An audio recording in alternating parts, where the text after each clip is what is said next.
844-747-2577. Let's go back to the phones. Walter is waiting in Kansas City, Missouri. Walter, you're on the Ken Coleman Show. Hi, Ken. How's it going? Walter, I'm living the dream. What's up?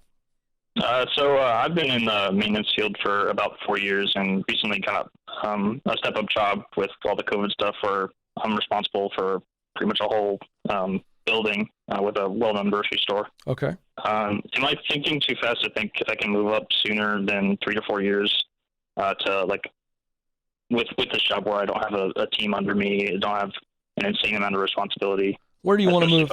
Well, where do you want to move to?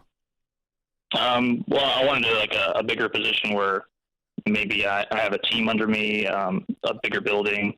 I think that's very realistic. Now I'm just kind of stuck where I am. And how long have you been in this move though? This move you just got, or well, I shouldn't say just got. How long ago did you get it? How long have you been in it? It's only been 6 months. Oh, so I'm trying to think way ahead. Well, first of all, that's great. That's great. Good for you. But to answer your question, is it realistic to believe that you could be leading a maintenance team with greater responsibility? I think so. Of course it's realistic. So how would you go about doing that? How do you get there? And I'm going to tell you. So what you've got to be looking at now, even though you've only been on 6 months, you're looking for opportunities to move into a bigger building, a bigger team, because here's what will happen. You need to follow well before you can lead well. So right now you're a one-man gang, correct? Correct. So the next idea would be moving into a similar position, except that you're a part of a bigger team.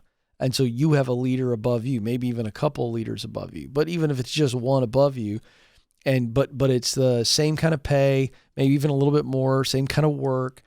But now you're working within a team and you begin to prove to yourself first and to your coworkers and your leader that you're a servant, that you get along great with people. And the idea is that you hope there's an opportunity to move into a leadership role. That's one path, so that you get more experience at a bigger company and maybe have the opportunity to move up there. If not, at least you're part of a team. And so now you can find the next opportunity based on, hey, he worked on this team. My current leader's not moving on, not leaving, so I don't have a hole to fill. But it's the springboard to the next opportunity, which hopefully is actually leading a team. Make sense so far?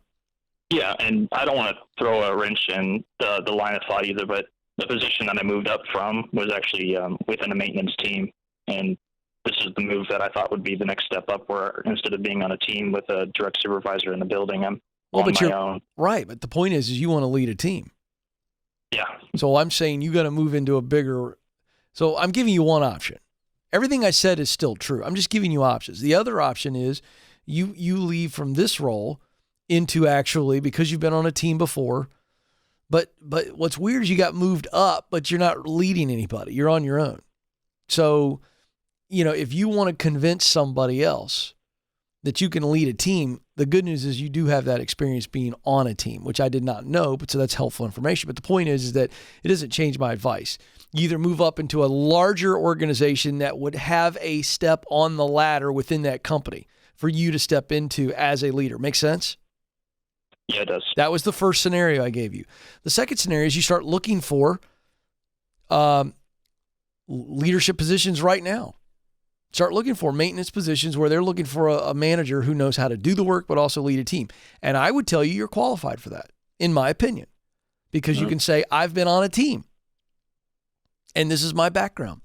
And I know how to lead people. I want to lead people. I'm a servant. These are the books I read, the podcasts I listen to. I go to leadership conferences. All that's viable information on a resume and in your conversation. And if you know how to follow somebody, which you do, then you know how to lead.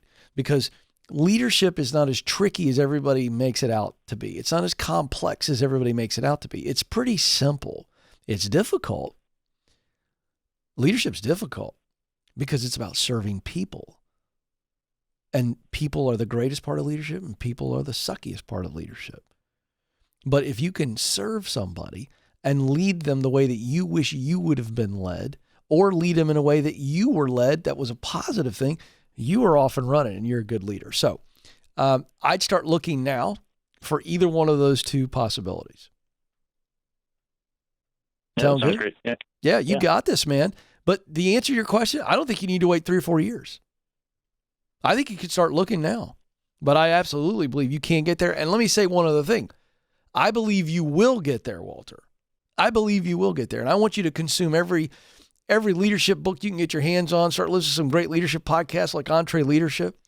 Hang on the line. I'm actually going to give you a copy of Dave Ramsey's #1 best-selling book entitled Entree Leadership. Start listening to the program. The Entree Leadership Podcast is going to help you. So good stuff. All right. It's almost time for me to go, but I want you to remember that you matter and you do have what it takes. Thank you so much for joining us. Until next time, this is the Ken Coleman Show. Press on.